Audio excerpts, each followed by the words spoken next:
What's up, anime lovers? Again, this is Ria Reacts and welcome back again sa aking YouTube channel. So, sa previous episode ng The Dangers in My Heart Season 2, no? Which is, yun na nga, in-invite na nga ni Yamada si Ichikawa doon sa bahay nila. So, excited na ako anong mangyayari sa kanila dito sa episode 2 ng The Dangers in My Heart. So, let's watch out. Yung, andun na siya sa puno. Andun na siya sa bahay ni Yamada. Okay, nasa bahay na siya ni Yamada, si Ichikawa. Ano kayang gagawin nila dyan, no? Kasi dalawa lang sila eh. Wala yung magulang ni Yamada. Tangkad talaga ni Yamada, no?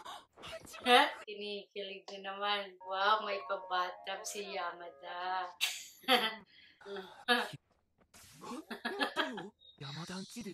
Masyadong kabado talaga si Ichikawa, eh, no? Nervous na si Ichikawa. Namumula parehas na. Ang katawan ni Ichikawa. Yun ang susuotin niya, PE uniform.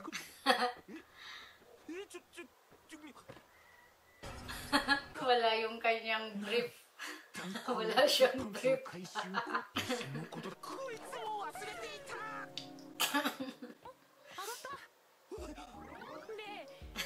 Laki ng katawan nila talaga ni Yamada, no? Sexy ni Yamada, no?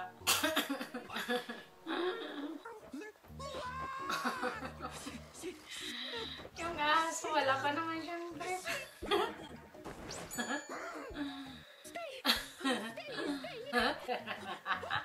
Swak na swak sa dede, ah.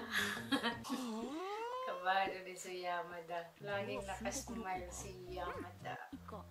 Laging may pagkain. Iyakin talaga ito si Yamada, no? Aggressive masyado si Yamada, no? Kaiyak na naman siya. May pag-hug bigla, eh, no? Mabilis din si Ichikawa, eh. Iyak ang sipon. Kung hindi naglalaway, nagsisipon to si Yamada, no? Lock dyan ang nanay niya.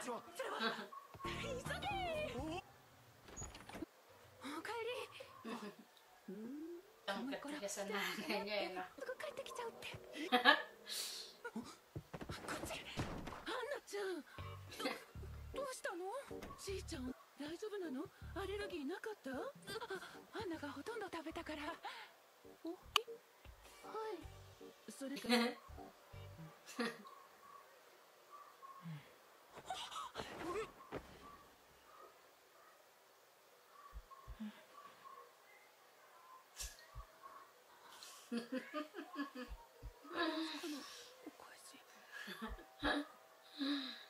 Nagpapawisan na kahit malamig.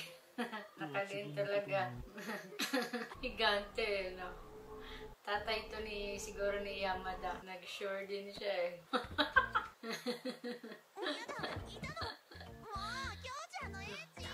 Parang aso, eh, no? Nakausap yung sarili niya, no? Magaling na siya.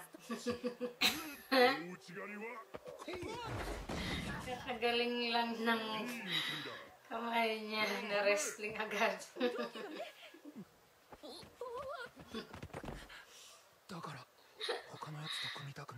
Hanggang dede lang talaga si Ichikawa.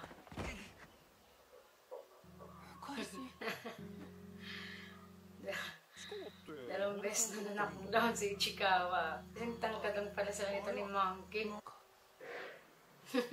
Bibinata na si Ichikawa, nung nagbabago na yung boses niya.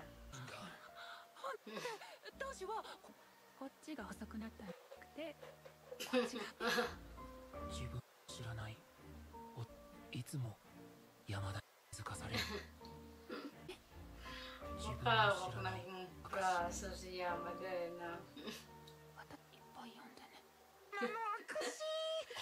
Nervous na naman si Ichikawa. So, nakaka-excite, no? Kasi unti-unti nang parang nadidevelop yung parang love interest ng dalawa. Kaso denial pa sila kasi nga parang hindi magamay ni Ichikawa si Yamada. Ganun din si Yamada kay Ichikawa. Pero, mas pinapakita kasi nila sa actions nila para sa words. Excited na ako sa mga next na mangyayari sa The Dangers in My Heart, no? So, nakakakilig.